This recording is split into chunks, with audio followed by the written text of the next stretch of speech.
विजयनगर में रघुनाथ नाम का एक मजदूर था जो रोज मजदूरी करने अपने कस्बे से दूर शहर जाया करता था। रघुनाथ की बीवी लक्ष्मी थी और उनके 2 बच्चे थे, महेश और आशा। सारा खानदान खुश था। एक रोज की बात है, रघुनाथ हमेशा की तरह मजदूरी करने शहर गया था। वो रोड क्रॉस कर रहा था कि एक ट्रक से उसका हादसा हो गया। रघुनाथ को अस्पताल में दाखिल करवाया गया। उसका सारा खानदान दुखी था। बच्चे रो रहे थे। लक्ष्मी ने सबको संभालने की कोशिश की। देखो, अब्बू ठीक हो जाएंगे। तुम दोनों ऐसे रोओगे तो उन्हें अच्छा नहीं लगेगा। अब्बू कब ठीक होंगे? बोलो ना अम्मी। बहुत जल्द। तुम दोनों फिक्र मत करो, मैं सब कुछ ठीक कर दूंगी। कई रोज गुजर गए। रघुनाथ की हालत बेहतर थी, लेकिन वो अब भी चल फिर नहीं पा रहा था। एक दिन तभी नर्स लक्ष्मी के नजदीक आई। आपको डॉक्टर साहब बुला रहे हैं। लक्ष्मी डॉक्टर के केबिन में गई। बहन जी, मैं आपको झूठी तसल्ली नहीं देना चाहता। आपके शौहर के दोनों पैरों का ऑपरेशन करना पड़ेगा, तभी वो चल पाएंगे। पर आपके हालात देखकर लगता नहीं कि आप इतना खर्चा उठा पाएंगी। कितना खर्चा होगा डॉक्टर साहब? तकरीबन 20 लाख है। या खुदा! अगर उनका ऑपरेशन नहीं हुआ तो वो वापस चल नहीं पाएंगे। अब आप अपने हिसाब से देख लीजिए। अगर आप उनके ऑपरेशन के लिए पैसों का इंतजाम कर सकती हैं तो बहुत अच्छा होगा। जी डॉक्टर साहब, मैं कोशिश करती हूँ। लक्ष्मी सोच में डूब गई कि वो कैसे अपने शौहर का इलाज करवाए। वो बच्चों के साथ घर गई और अपने जेवर देखने लगी। ये तो बहुत कम है, इससे तो 1 लाख रुपए भी नहीं आएंगे। घर भी संभालना है और इनका इलाज भी करवाना है। कैसे होगा ये सब? लक्ष्मी अपने जेवर देख ही रही थी कि उसके दोनों बच्चे उसके पास आए। अम्मी, क्या तुम ये मंगलसूत्र और कंगन बेच दोगी? और कोई रास्ता नहीं सूझ रहा है बेटा। अम्मी, अगर हम सब मिलकर पैसे कमाए तो? कैसे? आप बहुत अच्छी इडली बनाती हो अम्मी। अगर हम लोग इडली का ठेला डाल दे तो? वो तो हम कर सकते हैं, पर क्या उससे इतने सारे पैसे जमा होंगे? 20 लाख? अम्मी, कोशिश तो करके देखते हैं। ऊपर वाले ने चाहा तो जल्द से जल्द पैसे जमा हो जाएंगे और अब्बू का इलाज भी हो जाएगा। बहुत बड़े हो गए हो तुम दोनों। चलो इडली के कारोबार की तैयारी करते हैं। लक्ष्मी और बच्चे घर में चीजें इकट्ठी करने लगे। ये रहे चम्मच और प्लेट्स। ये रहा चूल्हा। ये रहा इडली का कुकर, पर मुझे लगता है ये छोटा है। ठेले पर अगर ज्यादा लोग आ गए तो फटाफट इडली नहीं बन पाएगी। तो हमें क्या करना चाहिए अम्मी? हमें नया इडली का कुकर लेना होगा। मेरे पास थोड़े पैसे हैं, उसमें बड़ा इडली का कुकर आ जाएगा। इडली कुकर खरीदने के लिए तीनों दुकान पर पहुँचे। भाईजान, एक बड़ा इडली का कुकर दिखाइए। उस दुकानदार ने उन्हें एक कुकर दिखाया। इससे भी बड़ा चाहिए। बहन जी, इससे बड़ा इडली कुकर मेरे पास नहीं है। आजकल इससे बड़ा इडली कुकर नहीं बनता। ऐसे कैसे हो सकता है? लेकिन आप पुराना इडली कुकर खरीद सकती हैं। बगल में ही एक पुराने बर्तनों की दुकान है, उनके पास जरूर बड़े इडली कुकर होंगे। आप वहाँ देख लीजिए। ठीक है। लक्ष्मी और उसके बच्चे बगल वाली दुकान पर गए। वहाँ लक्ष्मी की नजर एक पीतल के बड़े इडली कुकर पर गई। भाईजान, वो बड़ा वाला इडली का कुकर कितने का है? वो पुराना वाला, वो 500 रुपए का है। ठीक है, वो मुझे दे दीजिए। लक्ष्मी और बच्चे वो बड़ा पीतल का इडली कुकर लेकर अपने घर आए। घर पहुंचकर, अम्मी, आपने यही इडली कुकर क्यों चुना? बगल में कितने चमकदार स्टील के कुकर भी थे, तो ये पीतल का ही क्यों? क्योंकि ये पीतल का है। पीतल में इडलियों का जायका और भी अच्छा हो जाता है।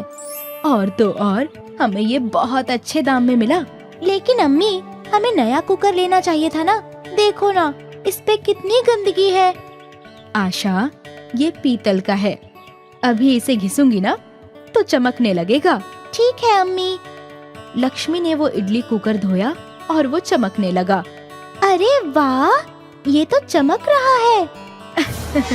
कहा था ना मैंने।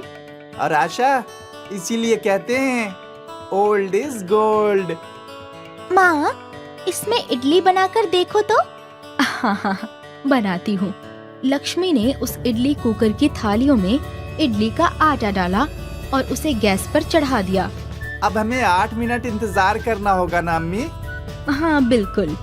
दोनों बच्चे इडली बनने का इंतजार कर रहे थे। उन दोनों की नजर घड़ी के कांटे पर ही टिकी थी। जैसे ही घड़ी में 8 मिनट हुए, हो गया, 8 मिनट हो गया। हाँ हाँ, सब्र करो, खोलती हूँ। जैसे ही लक्ष्मी ने कुकर खोला तो कुकर के अंदर से रोशनी चमकने लगी। सफेद आटा सुनहरा कैसे हो गया? जैसे ही लक्ष्मी ने वो इडली बाहर निकाली तो वो हड़बड़ा गई। ये इडली पत्थर की कैसे हो गई? पत्थर की नहीं, सोने की। सोने की इडली? लक्ष्मी एक सोने की इडली लेकर जौहरी के पास गई और वहाँ उससे जांच करवाने लगी। ये खरा सोना है। ये सुनकर लक्ष्मी को अपने कानों पर यकीन नहीं हुआ। वो घर लौटी और ये बात अपने बच्चों को बताई तो वो खुशी से कूदने लगे। हमारे पास इतनी सारी सोने की इडली है। अम्मी, इनको बेचकर हम अब्बू का इलाज करवा सकते हैं ना? हाँ, ये इतना सारा सोना है कि हम सोच भी नहीं सकते बच्चों। कुछ दिनों बाद लक्ष्मी ने जौहरी को 2 सोने की इडलियां बेच दी और उससे मिले हुए पैसों से अपने शौहर रघुनाथ के पैरों का ऑपरेशन करवाया। रघुनाथ वापस चलने लगा। 2 और सोने की इडलियां बेचकर लक्ष्मी ने नया घर खरीद लिया। रघुनाथ और उसका खानदान नए घर में हंसी खुशी रहने लगे। आज भी वो इडली का कुकर लक्ष्मी के पास ही है, लेकिन वापस उसने कभी सोने की इडली नहीं बनाई। अम्मी, क्या हम वापस सोने की इडलियां नहीं बनाएंगे? नहीं, क्योंकि ऊपर वाले ने हमें जितना दिया है वो हमारे लिए काफी है। और वैसे भी आशा, अम्मी हमेशा बोलती है ना, लालच बुरी बला है। हाँ, और हमें लालच बिल्कुल नहीं करनी चाहिए। बिल्कुल सही। अब तुम दोनों भूल जाओ कि हमें कभी जादुई इडली कुकर मिला भी था और हमेशा खुश रहो। विजयनगर में रघुनाथ नाम का एक मजदूर था जो रोज मजदूरी करने अपने कस्बे से दूर शहर जाया करता था। रघुनाथ की बीवी लक्ष्मी थी और उनके 2 बच्चे थे, महेश और आशा। सारा खानदान खुश था। एक रोज की बात है, रघुनाथ हमेशा की तरह मजदूरी करने शहर गया था। वो रोड क्रॉस कर रहा था कि एक ट्रक से उसका हादसा हो गया। रघुनाथ को अस्पताल में दाखिल करवाया गया। उसका सारा खानदान दुखी था। बच्चे रो रहे थे। लक्ष्मी ने सबको संभालने की कोशिश की। देखो, अब्बू ठीक हो जाएंगे। तुम दोनों ऐसे रोओगे तो उन्हें अच्छा नहीं लगेगा। अब्बू कब ठीक होंगे? बोलो ना अम्मी। बहुत जल्द। तुम दोनों फिक्र मत करो, मैं सब कुछ ठीक कर दूंगी। कई रोज गुजर गए। रघुनाथ की हालत बेहतर थी, लेकिन वो अब भी चल फिर नहीं पा रहा था। एक दिन तभी नर्स लक्ष्मी के नजदीक आई। आपको डॉक्टर साहब बुला रहे हैं। लक्ष्मी डॉक्टर के केबिन में गई। बहन जी, मैं आपको झूठी तसल्ली नहीं देना चाहता। आपके शौहर के दोनों पैरों का ऑपरेशन करना पड़ेगा, तभी वो चल पाएंगे। पर आपके हालात देखकर लगता नहीं कि आप इतना खर्चा उठा पाएंगी। कितना खर्चा होगा डॉक्टर साहब? तकरीबन 20 लाख। या खुदा! अगर उनका ऑपरेशन नहीं हुआ तो वो वापस चल नहीं पाएंगे। अब आप अपने हिसाब से देख लीजिए। अगर आप उनके ऑपरेशन के लिए पैसों का इंतजाम कर सकती हैं तो बहुत अच्छा होगा। जी डॉक्टर साहब, मैं कोशिश करती हूँ। लक्ष्मी सोच में डूब गई कि वो कैसे अपने शौहर का इलाज करवाए। वो बच्चों के साथ घर गई और अपने जेवर देखने लगी। ये तो बहुत कम है, इससे तो 1 लाख रुपए भी नहीं आएंगे। घर भी संभालना है और इनका इलाज भी करवाना है। कैसे होगा ये सब? लक्ष्मी अपने जेवर देख ही रही थी कि उसके दोनों बच्चे उसके पास आए। अम्मी, क्या तुम ये मंगलसूत्र और कंगन बेच दोगी? और कोई रास्ता नहीं सूझ रहा है बेटा। अम्मी, अगर हम सब मिलकर पैसे कमाए तो? कैसे? आप बहुत अच्छी इडली बनाती हो अम्मी। अगर हम लोग इडली का ठेला डाल दे तो? वो तो हम कर सकते हैं, पर क्या उससे इतने सारे पैसे जमा होंगे? 20 लाख। अम्मी कोशिश तो करके देखते हैं। ऊपर वाले ने चाहा तो जल्द से जल्द पैसे जमा हो जाएंगे और अब्बू का इलाज भी हो जाएगा। बहुत बड़े हो गए हो तुम दोनों। चलो इडली के कारोबार की तैयारी करते हैं। लक्ष्मी और बच्चे घर में चीजें इकट्ठी करने लगे। ये रहे चम्मच और प्लेट्स, ये रहा चूल्हा, ये रहा इडली का कुकर, पर मुझे लगता है ये छोटा है। ठेले पर अगर ज्यादा लोग आ गए तो फटाफट इडली नहीं बन पाएगी। तो हमें क्या करना चाहिए अम्मी? हमें नया इडली का कुकर लेना होगा। मेरे पास थोड़े पैसे हैं, उसमें बड़ा इडली का कुकर आ जाएगा। इडली कुकर खरीदने के लिए तीनों दुकान पर पहुँचे। भाईजान, एक बड़ा इडली का कुकर दिखाइए। उस दुकानदार ने उन्हें एक कुकर दिखाया। इससे भी बड़ा चाहिए। बहन जी, इससे बड़ा इडली कुकर मेरे पास नहीं है। आजकल इससे बड़ा इडली कुकर नहीं बनता। ऐसे कैसे हो सकता है? लेकिन आप पुराना इडली कुकर खरीद सकती हैं। बगल में ही एक पुराने बर्तनों की दुकान है, उनके पास जरूर बड़े इडली कुकर होंगे। आप वहाँ देख लीजिए। ठीक है। लक्ष्मी और उसके बच्चे बगल वाली दुकान पर गए। वहाँ लक्ष्मी की नजर एक पीतल के बड़े इडली कुकर पर गई। भाईजान, वो बड़ा वाला इडली का कुकर कितने का है? वो पुराना वाला, वो 500 रुपए का है। ठीक है, वो मुझे दे दीजिए। लक्ष्मी और बच्चे वो बड़ा पीतल का इडली कुकर लेकर अपने घर आए। घर पहुंचकर, अम्मी, आपने यही इडली कुकर क्यों चुना? बगल में कितने चमकदार स्टील के कुकर भी थे, तो ये पीतल का ही क्यों? क्योंकि ये पीतल का है। पीतल में इडलियों का जायका और भी अच्छा हो जाता है। और तो और हमें ये बहुत अच्छे दाम में मिला। लेकिन अम्मी, हमें नया कुकर लेना चाहिए था ना। देखो ना, इस पे कितनी गंदगी है। आशा, ये पीतल का है। अभी इसे घिसूंगी ना तो चमकने लगेगा। ठीक है अम्मी। लक्ष्मी ने वो इडली कुकर धोया और वो चमकने लगा। अरे वाह, ये तो चमक रहा है। कहा था ना मैंने। और आशा, इसीलिए कहते हैं ओल्ड इज गोल्ड। माँ, इसमें इडली बनाकर देखो तो। हाँ, बनाती हूँ। लक्ष्मी ने उस इडली कुकर की थालियों में इडली का आटा डाला और उसे गैस पर चढ़ा दिया। अब हमें 8 मिनट इंतजार करना होगा ना अम्मी? हाँ बिल्कुल। दोनों बच्चे इडली बनने का इंतजार कर रहे थे। उन दोनों की नजर घड़ी के कांटे पर ही टिकी थी। जैसे ही घड़ी में 8 मिनट हुए, हो गया, 8 मिनट हो गया। हाँ, सब्र करो, खोलती हूँ। जैसे ही लक्ष्मी ने कुकर खोला तो कुकर के अंदर से रोशनी चमकने लगी। सफेद आटा सुनहरा कैसे हो गया? जैसे ही लक्ष्मी ने वो इडली बाहर निकाली तो वो हड़बड़ा गई। ये इडली पत्थर की कैसे हो गई? पत्थर की नहीं, सोने की। सोने की इडली? लक्ष्मी एक सोने की इडली लेकर जौहरी के पास गई और वहाँ उससे जांच करवाने लगी। ये खरा सोना है।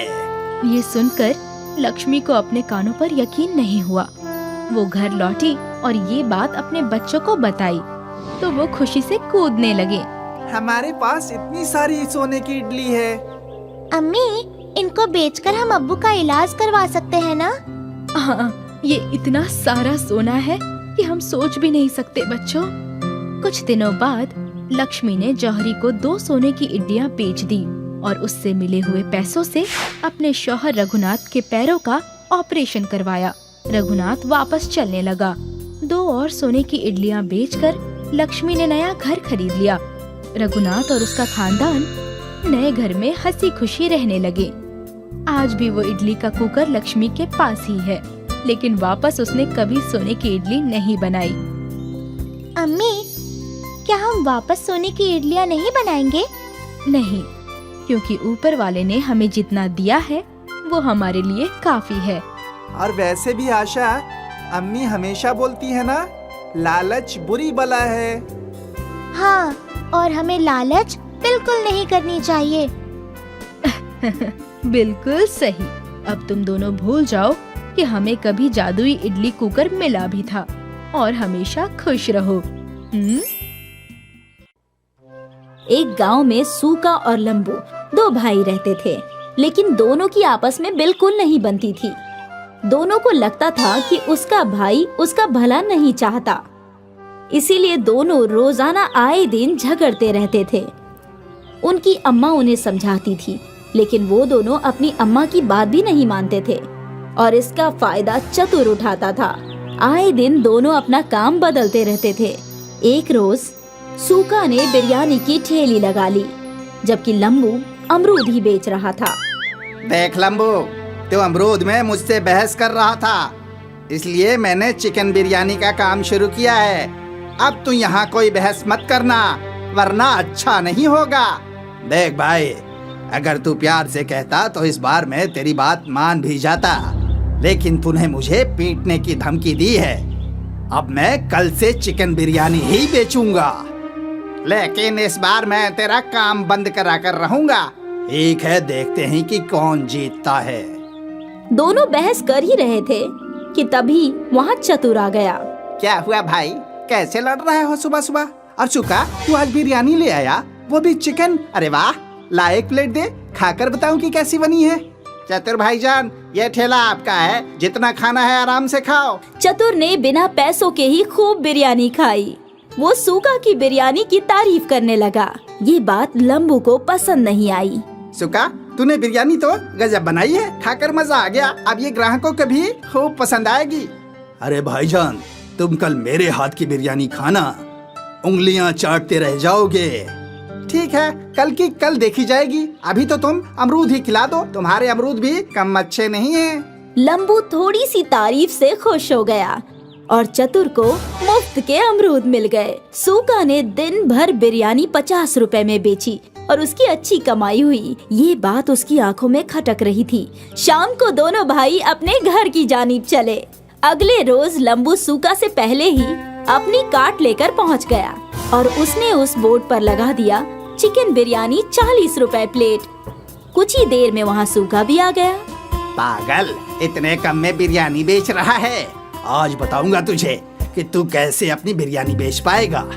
दोनों भाइयों के रेट में अंतर देखकर लोग लंबू के पास ही जा रहे थे और सस्ते होने की वजह से बिरयानी का लुत्फ उठा रहे थे। ये देखकर सूका को भी बिरयानी सस्ती करने का आइडिया आया और उसने 50 की जगह 40 लिख दिया। अब दोनों में बराबर की टक्कर हुई और शाम को बिरयानी बेचकर दोनों घर पहुँचे।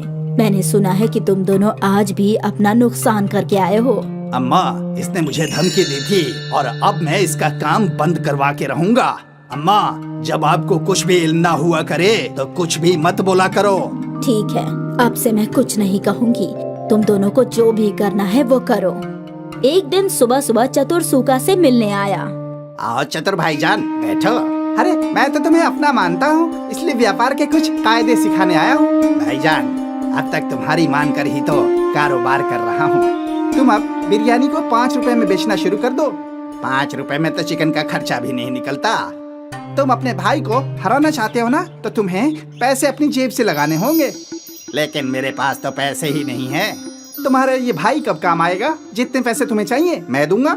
जब तुम कुछ कमा लो तो मुझे वापस कर देना।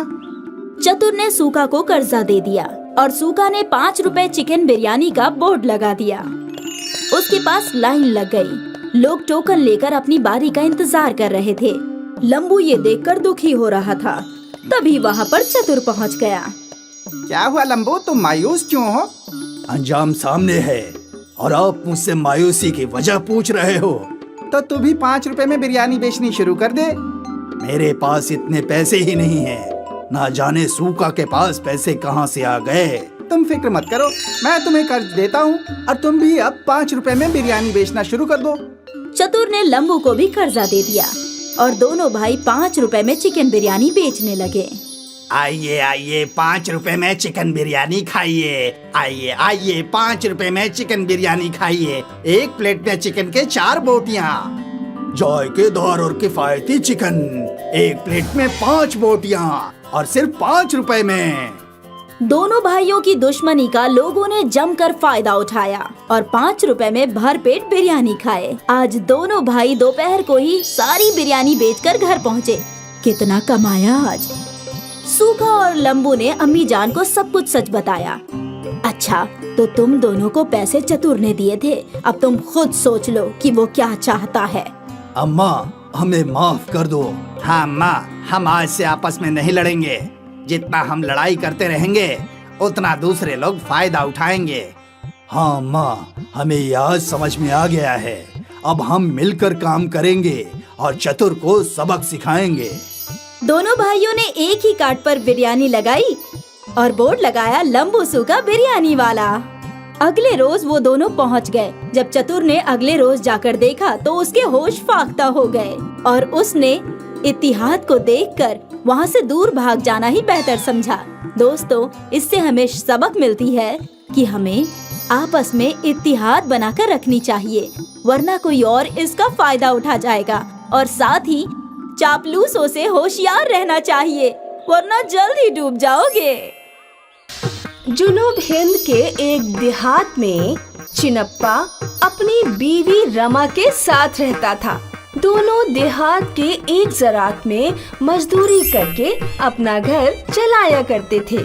रमा और चिनप्पा के एक फर्जंद और एक दुख्तर थी।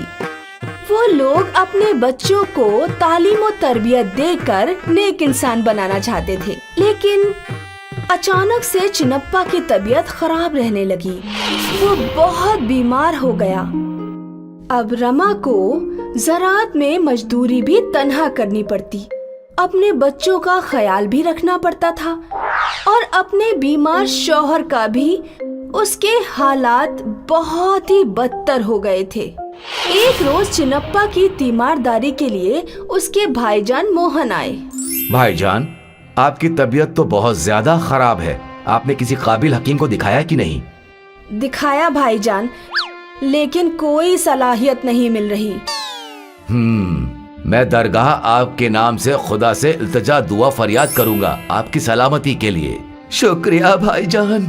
भाभी जान, आप पे तो मुसीबतों का पहाड़ सा आ गया है ना?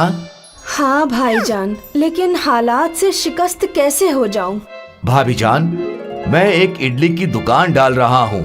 क्या आप वहाँ इडली फराहम करना चाहेंगी, जिससे आपको बेइंतहा पैसे मिलेंगे और आपके घर के हालात भी सुधर जाएंगे? मुझे जो भी मुनाफा होगा वो हम दोनों तकसीम कर लिया करेंगे। हाँ ठीक है भाईजान। और दूसरे दिन से रमा मोहन की दुकान में इडली बनाने लगी। देहात के आवाम को रमा की बनाई इडली बेइंतहा पसंद आती। देखते ही देखते रमा की बनाई हुई इडली मशहूर हो गई। दुकान में रोज लोगों की मजलिस होने लगी। दोनों रमा और मोहन बहुत खुश थे, क्योंकि दोनों का मुनाफा बढ़ता जा रहा था। कमाए हुए दौलत से रमा ने चिनप्पा का बेहतरीन इलाज कराया और चंद दिनों में ही चिनप्पा फिर से सेहतयाब हो गया। अब 2 महीने गुजर गए। रमा और मोहन की दुकान में खरीदारों की मजलिस लगी रहती थी और आज रमा तसव्वुर करने लगी, ये इतनी सारी मजलिस मेरी इडली की वजह से ही तो है, तो मेरा मुनाफे पर ज्यादा हक हुआ। मोहन तो सिर्फ सामान मुहैया कराता है और खरीदारों को इडली बांध कर देता है, तो उसे बराबर की हिस्सेदारी नहीं मिलनी चाहिए। शाम के वक्त जब दोनों हिस्सेदारी कर रहे थे तो मोहन भाईजान, सारी इडलियां मैं ही तो बनाती हूँ। अगर मेरी इडली इतनी लजीज ना होती तो आपको इतना मुनाफा नहीं होता। वो तो है भाभी जान, आपकी इडलियां बहुत ही बेहतरीन और लज्जतदार होती हैं। तो इस वजह से मेरा मुनाफे पर ज्यादा हक होना चाहिए। लेकिन भाभी जान, ये सरासर गलत है। मैं भी दिन भर मेहनत मशक्कत करता हूँ, तब जाकर इतना कमाते हैं। मतलब हम दोनों बरहक मेहनत करते हैं, इसलिए मुनाफे पर हम दोनों का बराबर का हक हुआ। नहीं नहीं भाईजान, आप सरासर नाइंसाफी कर रहे हैं। अगर ऐसा है तो कल से आप कोई और इडली वाली दरियाफ्त कर लीजिए। रमा मोहन से बहस करके अपने घर चली गई और दूसरे दिन से देहात में 2 इडली की दुकानें लगने लगी। एक रमा की, जहां वो खुद ही इडली बना रही थी और खुद ही फरोख्त कर रही थी, और एक मोहन की, जहां एक दूसरी खवातीन इडली बना रही थी। रमा की नई दुकान देखकर सारे देहात की आवाम उसकी दुकान की ओर चले गए, लेकिन रमा तन्हा थी। वो इतनी सारी आवाम को संभाल नहीं पा रही थी। आखिर थक हार कर सारी आवाम मोहन की दुकान पर वापस आए, जहां मोहन सभी खरीदारों को अच्छे से इडलियां तकसीम कर रहा था। ये सिलसिला रोज चलता रहा और देखते ही देखते देहात की आवाम इडली लेने मोहन की दुकान पर ही जाया करते। अब रमा तन्हा अपनी दुकान पर खड़े अफसोस कर रही थी। मैंने क्या कर दिया? मैंने तफद्दुक किया था कि इडली बनाना ही सब कुछ था, लेकिन नहीं, मोहन का खरीदारों को संभालना भी बहुत जरूरी था। कम से कम जब मैं मोहन के साथ थी मुझे अच्छी रकम मिल जाती थी, लेकिन अब मेरी इडली को कोई घास भी नहीं डालता। रमा को अपनी इडली पर नाज था, जो अब तकब्बुर हो चुका था। इसीलिए कहते हैं कि तकब्बुर एक शीशे की तरह होता है जो जरूर खम होता है। चारुलता के बड़े फर्जंद की शादी हुए 5 साल हो चुके थे। अब उसने अपने छोटे फर्जंद अरुण की शादी गुंजन से करवा दी। शादी के बाद गुंजन देवरानी बनकर उसके घर आई और मंजुला उसकी जेठानी बन गई। मंजुला बहुत खुदगर्ज थी। वो अपनी देवरानी के आसान मिजाज का फायदा उठाकर उसे सारे काम करवाने लगी और खुद मुख्तारी करने लगी। गुंजन, मेरी दोस्त बहुत अलील हालत में है, मैं उसकी तीमारदारी के लिए जा रही हूँ। सारा काम खैर से कर लेना। ठीक है भाभी जान, आप फिक्र ना करें, मैं सारा काम खैर से कर लूंगी। मंजुला घर में अज़द बनाकर सहेलियों के पास जाने लगी, जहाँ पर अपनी दोस्तों के साथ बैठकर ताश खेलती। ये रही मेरी 200 की शर्ट। अरे वाह, मैं जीत गई। अरे वाह मंजुला, आज तो तू सारी बाजी जीत गई, तू तो माहिर खिलाड़ी हो गई है। रोज रोज मंजुला के ताश खेलने से मंजुला को ताश की लत लग गई थी और वो घर पर अपने शौहर की जेब से पैसे चुराकर ताश खेलने लगी। उधर देवरानी गुंजन खामोशी से तन्हा घर का सारा काम करती। बहू, घर का सारा काम तो सिर्फ तुम ही करती दिखती हो, अब मंजुला नजर नहीं आती। अम्मी, भाभी जान रोज रूहानी गुफ्तगू में जाती हैं। आहिस्ते आहिस्ते मंजुला ताश में पैसे हारने लगी। ओह, मैं फिर से हार गई। अगली बाजी शुरू करो, इस बार मैं यकीनन जीतूंगी। मंजुला, अब तुझ पर 5000 कर्ज हो चुके हैं। जब तक तू कर्ज अदा नहीं करेगी तब तक हम तुझे नहीं खिलाएंगे। हाँ, हरगिज नहीं खिलाएंगे। सहेलियों की बातों से मंजुला मुसीबत ज़दा हो गई। जब तक वो कर्ज अदा नहीं करेगी तब तक कोई उसके साथ नहीं खेलेगा, लेकिन उसके पास पैसे नहीं थे। एक दिन मंजुला ने अपनी सास चारुलता के गले में एक नई सोने की चेन देखी। अगर मैं माँ जी की ये चेन चुरा लूं, तो इसे गिरवी रखकर कम से कम 10 से 15 ताश की बाजी खेल सकती हूँ और फिर पैसे जीतकर ये सोने की चेन छुड़ा लूंगी। हाँ, ये सही तरीका है। उसी शब चारुलता के सोते ही मंजुला ने अपनी सास के गले की चेन उतार ली और दूसरे दिन फिर बहाना बनाकर अपनी सहेली के घर चली गई। गुंजन, अगर अम्मी जान पूछे तो कहना मैं रूहानी गुफ्तगू में गई हूँ। मंजुला ने सास की सोने की चेन सहेलियों के पास गिरवी रखकर फिर से ताश खेलना शुरू किया और बहुत इंतहाई शर्त खेलने के बाद भी वो कुछ भी हासिल नहीं कर पाई। ऐ खुदा, मैं ये सोने की चेन भी हार गई। अब मैं क्या करूँ? मंजुला, अब ये सोने की चेन मेरी हो गई और तुझे और खेलना है तो और पैसे लाने पड़ेंगे। मंजुला कश्मकश में पड़ गई। अब वो पैसे कहाँ से लाएगी? उधर घर पर चारुलता ने अपने गले की सोने की चेन गायब देखी तो उसने सबको इत्तला कर दी और ज़ारों कतार अश्क बहाने लगी। मेरी सोने की चेन कहाँ गुम हो गई? कल तक तो मेरे गले में थी। अम्मी जान, चेन मिल जाएगी, आप फिक्र ना करें। इधर मंजुला की ताश खेलने की लत उसे परेशान कर रही थी। एक बार कहीं से पैसे मिल जाएं तो मैं फिर से ताश खेल सकूंगी। मंजुला ने इस बार अपनी सास चारुलता की तिजोरी से पैसे चुराने का मंसूबा बनाया। तिजोरी की चाबी माजी ने गुंजन को दी है। अगर मैं वो चाबी चुरा कर पैसे निकाल लूं, तो कोई मुझ पर शक नहीं करेगा। मंजुला ने शब में गुंजन के कमरे से चाबी चुराकर उसमें से पैसे चुरा लिए, लेकिन इस बार गुंजन ने पकड़ लिया। भाभी जान, आप तिजोरी में से पैसे चुरा रही हैं? उसी वक्त चारुलता आ गई। सास को सामने देख मंजुला ने सारा इल्जाम गुंजन पर लगा दिया। देखिए अम्मी जान, आपकी छोटी बहू चोर है। वो आपकी तिजोरी से पैसे चुरा रही थी। अलबत्ता सोने की चेन भी इसी ने चुराई होगी। चारुलता को गुंजन पर बहुत रश आया और उन्होंने गुंजन को अपने वालिदैन के घर रवाना किया। तकलीफ ज़दा गुंजन बिना कुछ कहे चली गई। चंद अरसे बीत गए, लेकिन मंजुला की ताश खेलने की तलब बढ़ती गई। गुंजन चली गई, अब मैं सहेली के घर कैसे जा पाऊंगी? अपनी लत के लिए बेबस होकर मंजुला ने अपनी सास की चाय में नींद की दवा मिला दी। चाय पीते ही उसकी सास सो गई। फिर मंजुला चुपके से उसके सोने के जेवरात लेकर सहेली के घर चली गई। अरे वाह मंजुला, इस बार तक कंगन लाई है, माहिर खिलाड़ी। मंजुला ने फिर से खेलना शुरू किया। उसने जैसे ही पहली बाजी में जेवर दांव पर लगाए, उसकी सास और देवरानी गुंजन वहाँ आ गए। अम्मी जान, गुंजन, आप दोनों? चारुलता ने मंजुला को गवाहों के मद्देनजर पकड़ लिया और उसकी ताश खेलने की लत को सबके सामने बयां किया।